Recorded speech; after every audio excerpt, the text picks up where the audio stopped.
I have quite a big imagination. For example, before I go into a situation that I'm maybe feeling a bit stressed about, it can be helpful to visualize the setting, imagine what I might say. I have this imagination which enables me to do all of that, and that's a good thing. But we're going to talk about when this living in your head, living in fantasy takes over and is suddenly not fun and is actually making you feel sad. You are living out like this fantasy life, this imagined reality, and it's not real, but it feels like it's real. You don't know this person, you probably won't ever know this person, and if that hurts, I'm sorry. But we are here to learn how to stop obsessing about this. That begins with acknowledging that this is a fantasy. If it hurts, let it hurt. This is all part of the process, but eventually you will be fine. The first step is to humanize this person. It is a fantasy. Because of that, you are in control of all the interactions that are happening in your mind. Real people are unpredictable. This will happen, even you will have experienced this with people you know. You might anticipate, oh, I'm seeing this friend and I know we always talk about politics, or I know we always talk about this TV show, and you might, have some points like, okay, we could talk about this or bring this up. Maybe you don't, but this is what I tend to do. It's not that I don't want there to be any awkward pauses, because I'm quite comfortable in silence, but it's just I want to make sure that I am engaged and interested in the conversation. I will think of topics in advance to talk about, but real people are unpredictable. And even if it's people that you know well and you want to talk about something, you know that they're interested in a particular topic, you might not get the opportunity to talk about that thing because they might bring up something random. You literally don't know.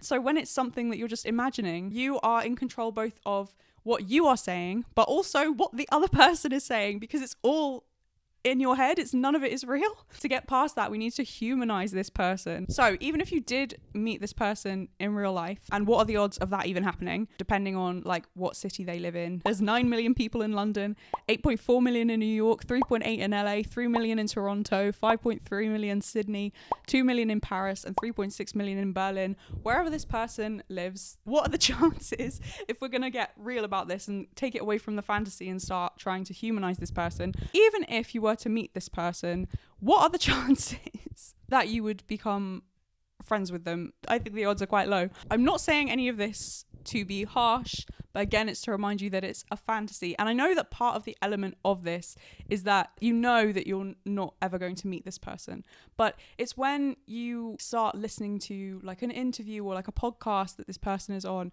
you're like, oh my gosh, we have the same like niche interests. They like this book, or they like this poetry, or this like play that no one I know has ever heard of. This person has watched this film, or they are interested in this documentary filmmaker. You're like, oh wow, we would have so much in common. We're going to talk about later how to find people in real life with those similar interests, but it's really easy to focus on that one aspect and be like, oh my gosh, we would be such good friends because we'd have so much to talk about, or we're so similar. One thing that helps me is imagine you were at school with this person. Now, I don't know if this is just because I didn't have the best time in sixth form, because I was grieving, so I was kind of very much like, leave me alone, like sort of isolating myself and very angry at everyone. But there are so many different friend groups. This has really helped me actually in terms of becoming interested in like different celebrities. You can tell like, oh, that person would have been in the Mean Girls, or that person would have been like really popular, or like people will even say this as well. They'll be like, yeah, I was one of the Mean Girls at school. In fact, one of my favorite podcasters said this on one of her podcasts, and I was like, I'm gonna need a minute before I listen to any more of this person's episodes, because I was like, oh, of course. Like when she said that, suddenly everything, like even her tone and like the way that she speaks, I'm like, oh, of course she was one of the popular girls at school. So some people will even say, they'll be like, oh yes, I was the class clown or whatever. But like imagine the way this person would have been at school. Maybe they would have been one of the really like nice, funny people who was sort of friends with everyone, but then had like a very select group of friends and you weren't friends with them. So like, yeah, they would have been nice to you, but they wouldn't have been your friend. Like this always helps me, and it's because it's not to do with, none of this stuff is to do with like making yourself feel small or like, oh, I'm so rubbish, or oh, I'm so pathetic. There is no room for those thoughts there. If that stuff comes up, you can acknowledge it, but you don't have to feel it. You can be like, oh, okay, I'm trying to beat myself up here, but I'm not going to let myself, like I'm not going to engage. But this really helps me because yeah, so often it will be oh, they would have been one of the popular people, or like they, even if they weren't, even if they were just like a nice person, they would have still been like very extroverted, or they would have been like one of the drama people, or they would have been like one of the music people, and like I wasn't one of that. So like, you know, it just helps to humanize these people and remind you that they're actual people and not like just someone that you are projecting this ideal version of a friend onto, or this fantasy version of like, oh my gosh, we would talk about Adam Curtis and we would be such good friends. It's like, okay, maybe yeah, you would have a conversation about that, but you might not be like best friends. Another thing that would help to humanize people is to remind yourself that people have flaws, and this is obviously very easy to do if it's someone you know. I remember in the aftermath of a breakup, I listed all of the bad things that this person had done and all of the bad attributes they had. So it wasn't necessarily like terrible things. You know, those little moments where maybe you approach someone and you're like, hey, I really need help, or like, I want to talk this through, but they don't really look up from their phone, and you're like, oh, I'm trying to be like vulnerable, or I'm trying to earnestly ask for help here, and they're just not that interested. Small things like that. I mean, maybe that, depending on the situation, that could be quite a big moment, but like little things where you just like, oh, okay, this person isn't being who I need them to be. Or attributes like, okay, they're always late, they're not thoughtful, they can be quite lazy, or they rely on other people too much and they don't seem very dependent, they have such bad spending habits, they're always in debt. That's a whole separate like interesting and very helpful exercise to do if you're going through a breakup, because oftentimes we can like look back with rose-tinted glasses and be like, oh my gosh, I missed this person, or why did this have to happen? But it's like, if you make that list of the bad things, you're like, oh, of course, yes, I have good memories with this person, but look at all of this bad stuff as well. I'm not saying make this list of attributes for this person who you're currently obsessed with, because I mean, if you don't know them, you're not going to have anything to put on the list. Although, depending how thoroughly you followed them online, you might have seen them make some questionable comments on Twitter, or, you know, in the comments under a video or something. You, if you're really like doing a deep dive and you're well into your obsession, you might have seen them say like some questionable things, even if that you've not had like an actual interaction with them, like I'm talking about with the breakup example. There will still be some things that you could think about there in terms of the kind of person they are, or maybe you're really politically aware and you care about a lot of issues, and this person is not using their platform to speak out about anything. And you're like, oh, okay, so I'm very conscious of these things, and like I give money, or I go to protests. I'm just really involved. I have difficult conversations in my day-to-day life. I'm trying to like get through to people. I'm trying to at least raise awareness about this issue. And this person, or this, whoever, this public figure, celebrity, internet person, whoever it is, I am looking up to them, or I admire so much about them, but actually they aren't speaking up on these issues that really matter to me. So maybe they're not the kind of person that I would actually be friends with, or I would actually want to know, right? Anything like this, where it's trying to bring some reality to the fantasy, it's humanizing the person, reminding you that they are just a person, because they are. That can help ground you a bit more and be like, oh, why am I so hung up on this person, or so obsessed with this person? They're just a person. I think the other thing that helps me in terms of, because we're going to talk about how the things that you are projecting onto this person, that is helpful information for you to know, right? So you know then, oh, okay, I would quite like to find friends who are politically conscious. I would quite like to find people who are interested in Adam Curtis documentaries. I would quite like to find people who like this kind of book. That is helpful information for you to know, but stop projecting it onto random people just because you wish that they would be like that. I think I'm going to do a whole separate video about parasocial relationships, because it does interest me, but this topic is close to my heart because this is literally the process I've been going through recently, and it's really helped me. Side note, if you are obsessed with someone because you're like, oh my gosh, I would love to date someone like that, the thing that's really helped me in that situation, I just keep thinking, I was talking about this with my friend the other day, how embarrassing is it to be obsessed with a man? That is so embarrassing. Anytime I think, I'm not like trying to shame you, but this is just what I say to myself. I'm like, oh my gosh, it's so embarrassing. Like, they're just a person. So embarrassing. Men are so disappointing. If you can have like a sense of humor about it and maybe laugh at yourself, that again can humanize the person and ground you and be like, oh, okay, I have things to offer as well. Because I think that's the other thing. We're going to talk about why we end up fixated on or obsessed with someone, and very often it can be just because you're like, oh my gosh, I admire this person's creativity, I admire their work ethic or what they've made, or like how unapologetically themselves they are. That's like all good stuff, and again, interesting information to have and to be aware of about the things that you admire, and and the kind of person that you want to be as well, not just like what you all would look for in your friends. But one of the reasons that we can be putting this person on a pedestal is because we think that they are so much better than us.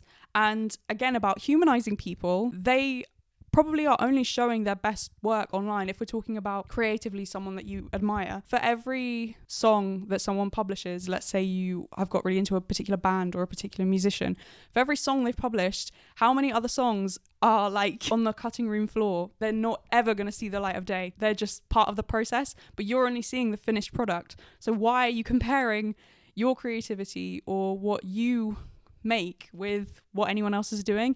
It's that same thing as don't compare your chapter 1 to someone else's chapter 20. Someone is showing something online and sharing it online probably because it's like a polished piece of work that they've spent a lot of time on and they're really proud of. It may be the best idea, but they've thrown away 30 ideas that you will never see and they will never share. This is the one that's the best one they've done the most work on. So we can put people on a pedestal or like think that they're so much better than us. You don't know what's happening behind the scenes and what they're choosing to share or not share. So if you can use these things that we've talked about to humanize them, that will remind you that this is just a person. The same way that you curate your online presence, whether you have one or not. I'm guessing if you're watching this YouTube video, you may have some kind of Instagram or Twitter. You're not just posting everything. You're choosing what to share. Instead of thinking this person is so much better than me, oh, I'd love to be this person's friend because they're so amazing, or blah, blah, blah. No, you're amazing too. I'm just saying, you're still amazing, and stop like looking up to other people so much. Try and humanize them, get them more on your level, and that will stop you being so obsessed because you're like, oh, this is just another person. They work on their thing. They're good at this. I'm good at something else. Like, it's okay. So if we get more into the reasons of why are you obsessed with this person? And this goes hand in hand then with what we can do about it.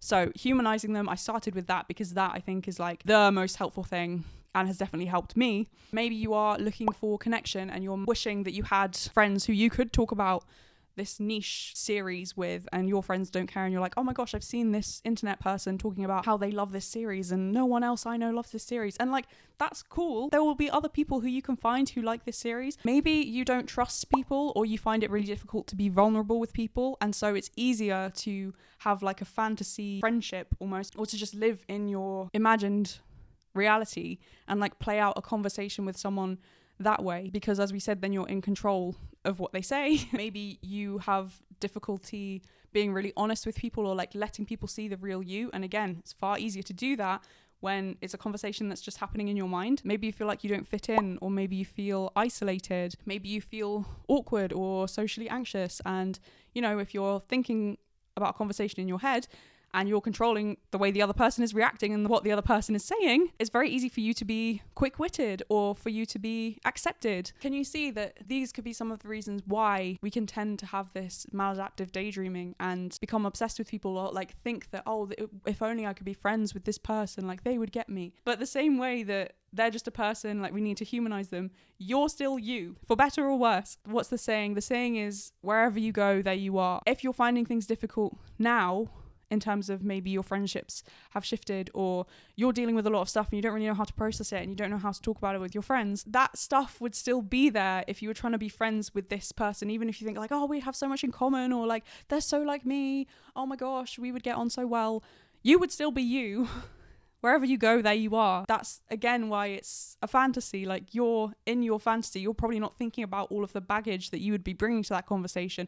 The fact that you would be maybe really nervous, or you would be like distracted because you're dealing with all this other stuff. You're just imagining that moment, or like that one conversation where you talk about this thing and you bond over the shared interest. But it's like, that's not real, and you are still you. But how can we use these whys, these reasons why we tend to be obsessed with someone? And none of this stuff is bad when we're thinking about, maybe I'm isolated, or maybe I have difficulty being vulnerable with people. None of this is bad. It's not about judging yourself. We're just trying to notice why an obsession with a particular person has grown.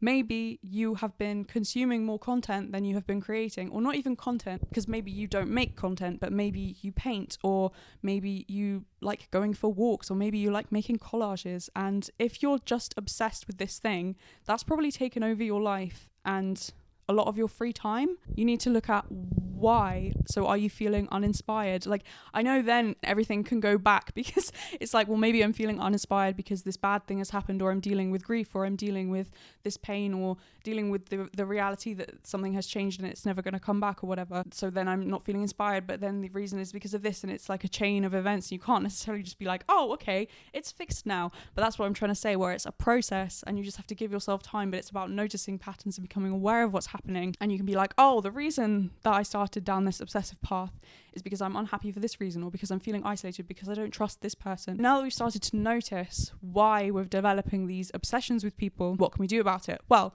we can use the information like we talked about in terms of why is it that we are obsessed with this person? What do we admire in them? And then why is it that we have become obsessed? Use that information to help us create a better life. And I think one of the first things to do is to live in reality.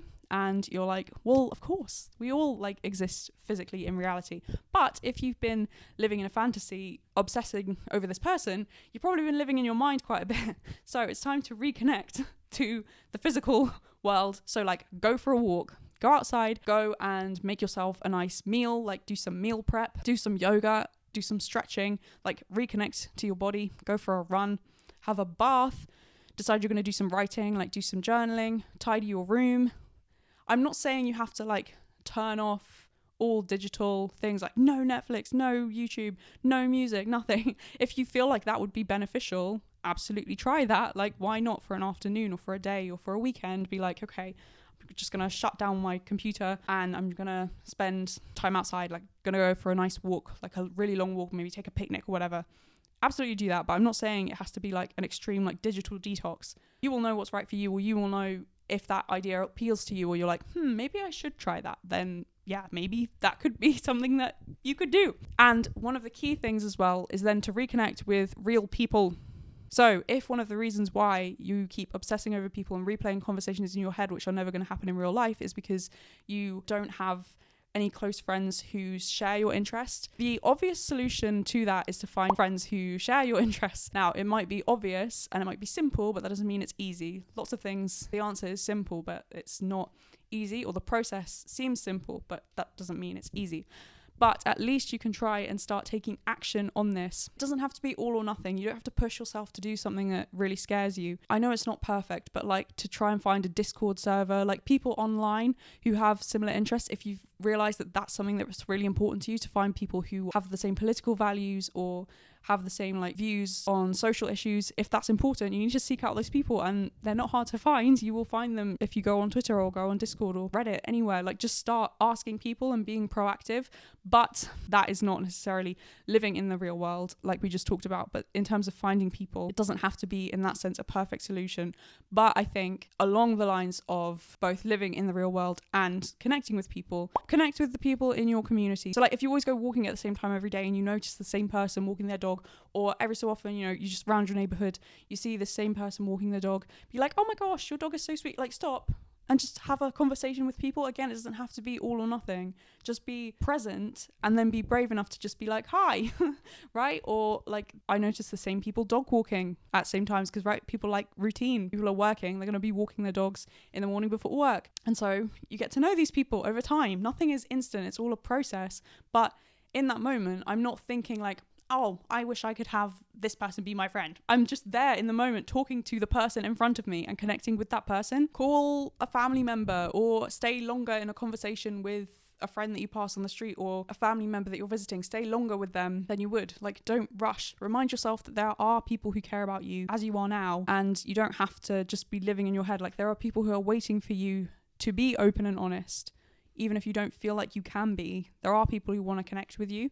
You don't have to just be like resigned to living in your mind. In terms of making new friends, yeah, it's simple, but it's not easy. You need to put yourself repeatedly in situations where you're going to meet people, and just stay there, even though it might feel really uncomfortable, because I know, trust me, I'm an introvert, so I would much rather be sitting at home, you know, reading, than in a big social setting trying to meet new people. But I also do value having good friends. Things change as we get older, and I do need new friends. So I particularly would like to meet like new sober friends, and I can definitely do that, but it's requiring me to put myself in situations where I feel quite uncomfortable. But I am learning to just focus on showing up and being myself, even if people don't respond or react in the way that I would like. And to be honest, like I don't think I'm that difficult to get on with. But yes, we can respect everyone, but that doesn't mean that you're automatically going to get on with everyone or everyone's going to be your best friend. So I'm just focusing on putting myself in the right situations and then praying that the right people will find me. I've done my part here by showing up, and then God can do their part and make sure the right people are there at the time that I've said I'm going to be there so I can meet these people. It's simple, but it's not easy. I would say as well, one step to stop being so obsessed. If one of the reasons why you are so obsessed with someone is because you admire their creativity or their innovation or their skill set, maybe you're like, oh my gosh, I wish I could, play all these instruments, or I wish I could write lyrics like that, or I wish I was musical at all. I wish I could write poetry like that. If that is one of the reasons why you're obsessed with this person is because you really admire how talented they are, how creative they are, then something that you could do about that could be to disconnect from them. So unfollow them, stop watching interviews with them, stop watching their music videos if it's a musician, stop reading their poetry or their books, just stop following any kind of online presence, stop watching their Instagram stories. If the goal is to stop obsessing over them and to like get through whatever you're feeling, then you're not going to help yourself by feeding into that. And hopefully this is something that you have like come to your own conclusion about and realized for yourself.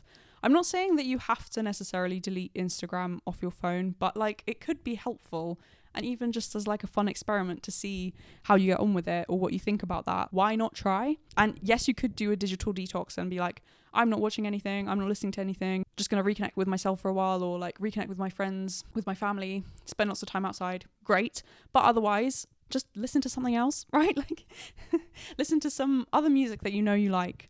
Listen to other podcasts that don't have them as a guest. There's so much you could listen to, and you probably do have so many different interests. So instead, listen to like a current affairs podcast. Listen to a political podcast where they have like a panel of people talking and like discussing things. Listen to a self-development podcast. Listen to an audio book. Listen to like a radio show. Get back into something that you loved years ago. Like I loved the Hitchhiker's Guide to the Galaxy or radio plays. You are so much more than this one like obsession that you currently have with this one thing. And there's so much to learn as well. Like there's so much information out there. Just pick a random podcast on the podcast chart, because if it's on the chart, it's got to be good for some reason, right? People like it.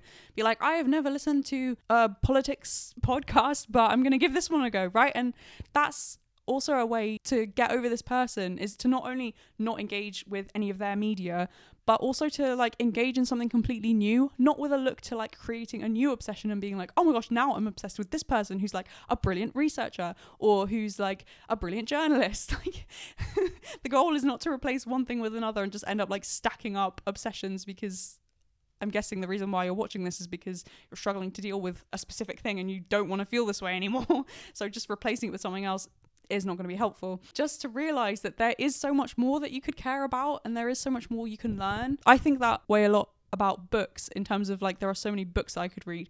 I get quite overwhelmed because I'm like, I could decide to read this poetry book, or I could read this book that just came out about this recent topic, or I could read this book which is like 200 years old. There's so much choice and it can be quite overwhelming. But also view that as an exciting thing, right? Like two things can be true. You can be like overwhelmed by something, but you can also be like really grateful in the moment. This is all a process. You will know when you are feeling a little bit better and like returning to more of a healthy appreciation of this person or of their like their music or their art or whatever they create, a healthy appreciation as opposed to an obsession. You will know. And it might just be like you drifting away, or it might be because you do some of the steps that we talked about in this video. But I think you'll probably always have like a fondness for this person. You appreciate something about what they've created or the way that they are, and it's important to like analyze that and be like, oh okay, I admire them because they are so weird, and I wish that I could be accepted and be so weird. I admire their creativity. I wish that I could think outside the box like that, or I wish that I could be brave enough to post something that funny or silly. Just let yourself feel all of it. The gist of it really is to just let yourself feel whatever you're feeling, be at whatever place you're at in the process, to not judge yourself, and then to take action in the real world, like we talked about. Also, I think patience is really important. Like, you will get through it. Just to be kind to yourself. Like, I know I have an addictive personality or an obsessive personality, and I can be like, oh, why am I like this? It's so annoying. But I'm like, well, this is just the way I am. So there's no point in me like beating myself up or being like, oh, you're so pathetic or so silly. It's like, no, it's really cool actually that I can see so much value in something, or that I can see all of the different aspects of this person's creativity, or I can appreciate so many different things about what they make and about who they are. Like, that's cool, but I don't have to let it affect me to the point where I'm sad about it or like can't stop thinking about it, and it's actually making me sad to be constantly engaging in this like cycle of obsession. What is an obsession that you are either currently going through or that you have got over, and how did you do that? Please let me know in the comments. I would love to hear from you, and I'm sure anyone else who has clicked on this video struggling with this would also love to hear your experience, because that's how we can learn and get better, is by hearing other people share what has helped them and what they've gone through. So please be one of those people for someone else and share what has helped you get over an obsession. Thank you so much for watching. God bless, and I will see you in the next one.